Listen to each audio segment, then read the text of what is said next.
My name is Grace. Grace Masika. I've been here 8 years, and I flee my country because of several problems I faced in my country.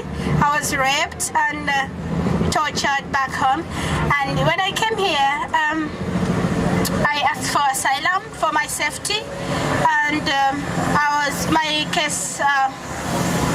They took long to decide whether I'm staying or not, and all of a sudden I got pregnant, and I ended up on the street. I had nowhere to live because in this country, when you haven't won your case yet, you're not entitled to benefits, or it's like you're an illegal immigrant and you're considered useless.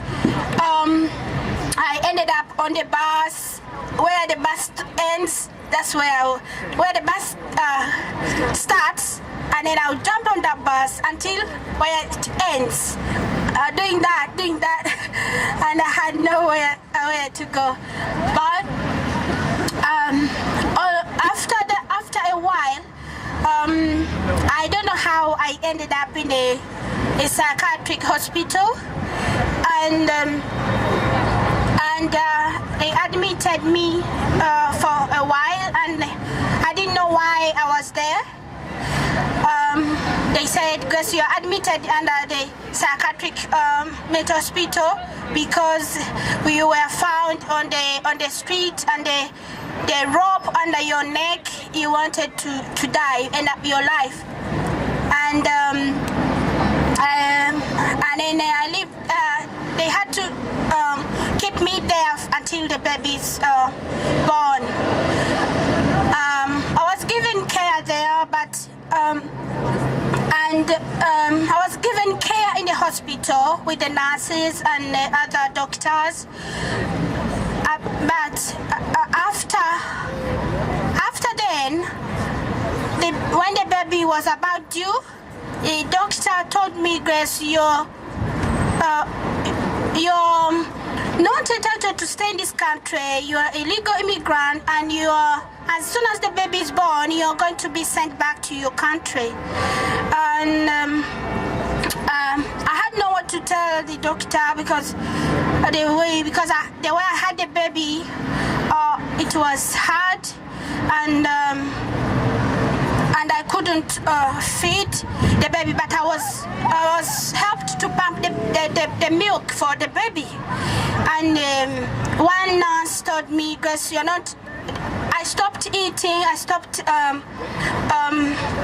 having anything to eat because I wasn't myself by then. But I could feel I love my baby, and the nurse told me, if you're not pumping the milk, the baby is going to die because you're not entitled to the milk you're not entitled to the milk. Which milk is that? Formula milk. So the nurse told me. I told the nurse I couldn't speak. I didn't say anything. So until then they started to feed the baby with the formula. I didn't know where they got the milk because I couldn't speak. I couldn't talk.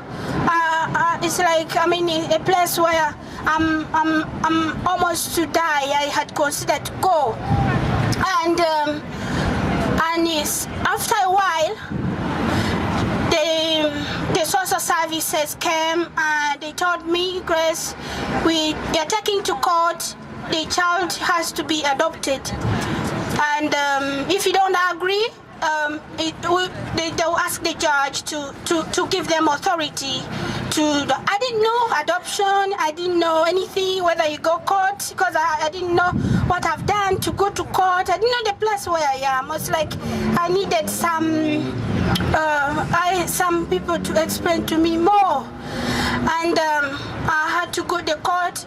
They could bring me papers, sign this, and I didn't know what I'm signing. What am I signing? I didn't know. I could not ask because you have to sign. You don't know what you're doing. And then when I went to the court, the judge said, "I want to know Grace's status in this country." and the judge contacted the Home Office. The Home Office told send the documents, the judge, and after some time, like another month, we went back to the court. The social services said, Judge, the reason why we are here, would like Miss Grace to be sent back to her country, and we are willing to stay with the child, and the child will go under the adoption. The judge said, I'm not going to do that, and I'm not sending her back according to her state situation she's in. And the child is going, the child will be asking for her mother. Can you put your shoes in her shoes? Can you do that if it is your cousin or your relative? And the judge said to them, I'm not doing that, what you're asking me. So they told me, you're a lucky woman, because we're still fighting for that, so that you'll be sent back, because we want you to go back and the child will go for adoption. You are not entitled to the housing, you are not entitled to benefits, and we don't want people to come here and be on benefits and on housing. And then after some time, the last court, the judge said it's the Home Office to decide for Grace whether she's staying or not, but I'm not doing that.